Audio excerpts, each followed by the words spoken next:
Hi friends, నేను ఈరోజు సొరకాయ పులుసు అయితే పెడుతున్నాను. కర్రీ చేస్తాను. చాలామంది కామెంట్స్లలో సొరకాయ పులుసు అయితే పెట్టండి అనేసి అయితే ఎలా అయితే చూపించాలో అడుగుతున్నారు. అందుకే సొరకాయ పులుసు అయితే ఇప్పుడు చేస్తున్నాను. ఇప్పుడు ముందుగా అయితే మనం సొరకాయ కట్ చేసుకోవాలి కదా. ఇది మొత్తం కట్ చేసుకున్న తర్వాత అయితే చూపిస్తాను ఒకసారి. ఇప్పుడైతే ఫస్ట్ అయితే మనం ఇది కట్ చేసుకొని దీంతో మొత్తం ఇలా తొక్క అయితే తీసేసేయాలి.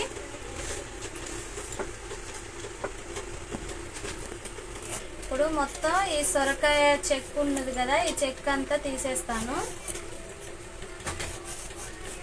దాంట్లోకి ఒక 5-6 పచ్చిమిర్చి, ఒక పులుసు కాబట్టి ఒక 3 ఉల్లిపాయలు, కొత్తిమీర, పుదీనా, కరివేపాకు ఉంటే తీసుకోండి. ఇవైతే ఇంగ్రీడియంట్స్ మనకి కట్ చేసుకునేటివి. ఏం చేయాలి నాని చెప్పు. అన్నం తినడానికి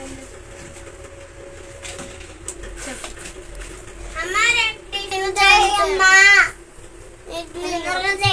ఏం చేయాలి నాని? కూర సొరకాయ. ఎందుకు ఆకలి అవుతుందా?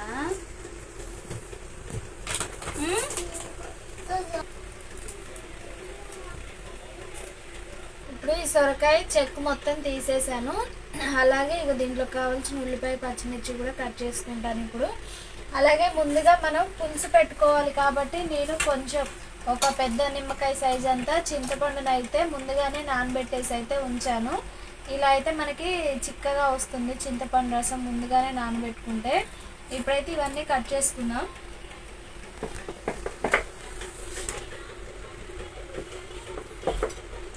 సొరకాయ పీసులు కొంచెం పెద్దగానే కట్ చేసుకోండి, ఎందుకంటే పీసెస్తో కరిగిపోకుండా కొంచెం పెద్దగా అయితే ఎక్కువగా కరిగిపోవు, కొంచెం పీసుల్లాగా ఉంటాయి తినడానికి కూడా పులుసులోకి.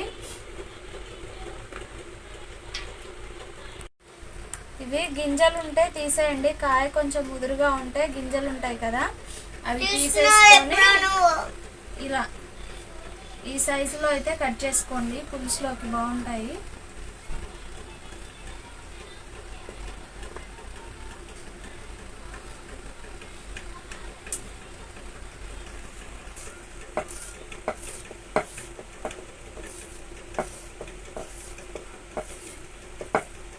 ఈ ఆనియన్స్ కూడా పొడువుగా కట్ చేసుకోండి, పులుసులోకి అయితే పొడువుగా కట్ చేస్తే బాగుంటాయి మంచిగా.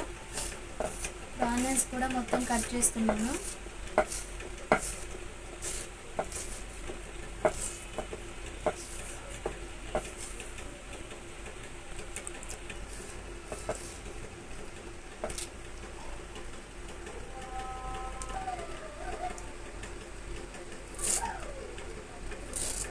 కొత్తిమీర వేసుకోండి. కొత్తిమీర పులుసులోకి అయితే టేస్ట్ బాగుంటుంది, కంపల్సరీ ఉంటే వేసుకోండి. ఇది కొత్తిమీర కూడా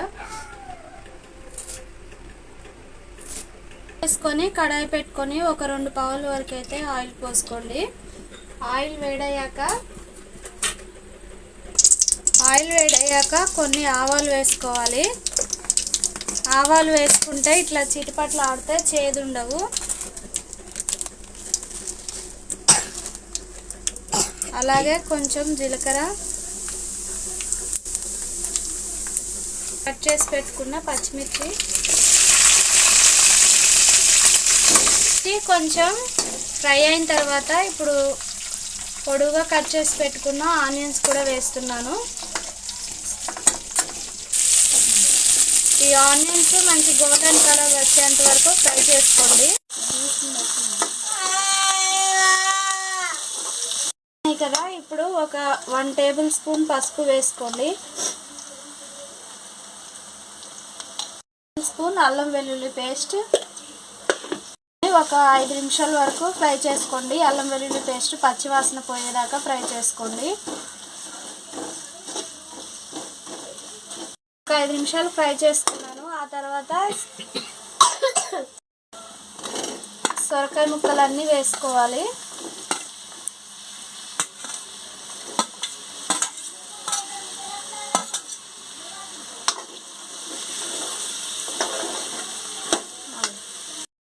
ఇప్పుడు కొంచెం సాల్ట్ వేసుకుంటున్నాను.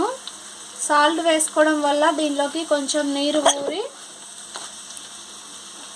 సాల్ట్ వేసుకుంటే మనకి దీంట్లో వాటర్ వస్తుంది కదా, ఆ వాటర్తోనే సగం వరకు ఇలా సొరకాయ ముక్కలు అయితే ఉడికిపోతాయి. అందుకే కొంచెం సాల్ట్ వేసుకొని కొద్దిసేపు మగ్గనిద్దాం ఇవి మూత పెట్టుకొని.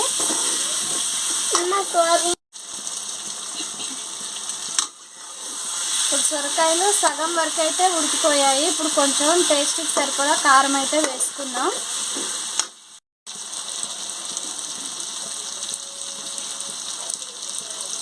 ఒక మిర్చి వేసాను కాబట్టి కారం కొంచెం తక్కువగా చేసి వేస్తున్నాను.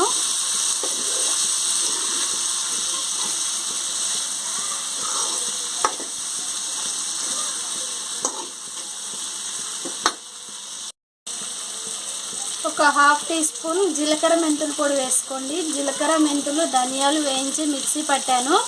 ఆ పొడి పులుసులలో వేసుకుంటే చాలా టేస్ట్ ఉంటుందండి, అందుకే నేనైతే వేసాను. మీరు కూడా తప్పక వేసి అయితే ట్రై చేయండి ఒకసారి. మంచి టేస్ట్ వస్తుంది అది ఆ పొడి వేసుకోవడం వల్ల.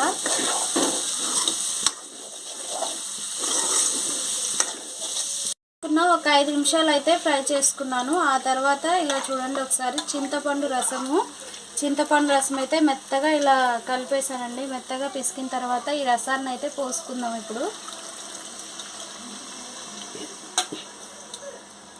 చింతపండు పులుసు టేస్ట్ చూసుకొని పోసుకోండి. బాగా పుల్లగా ఉంటే బాగుండదు కదా, మీరు టేస్ట్ ఎలా అయితే తింటారో చూసి అయితే వేసుకోండి.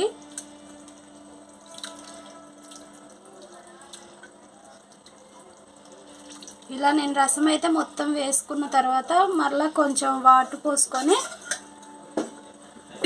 కొన్ని పోసుకుంటాను వాటర్.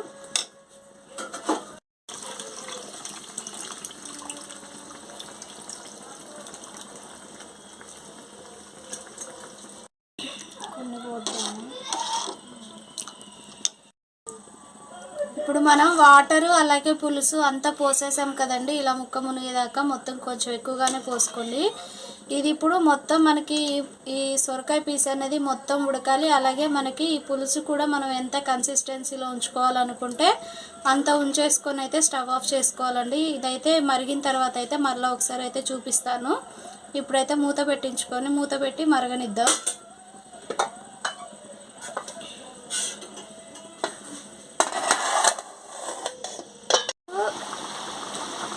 పులుసు దగ్గర పడింది కదండి. మనకు ఇంతగా చిక్కగా కావాలంటే ఇలా స్టవ్ ఆఫ్ చేసుకోవచ్చు.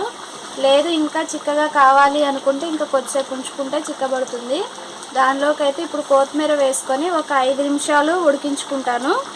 5 నిమిషాలు ఉడికిన తర్వాత ఇంకా స్టవ్ ఆఫ్ చేసుకుంటానండి. ఇంకా మనకి పులుసు అయితే రెడీ అయిపోతుంది. ఎంతో టేస్టీగా ఉండే సొరకాయ పులుసు అయితే రెడీ అయింది.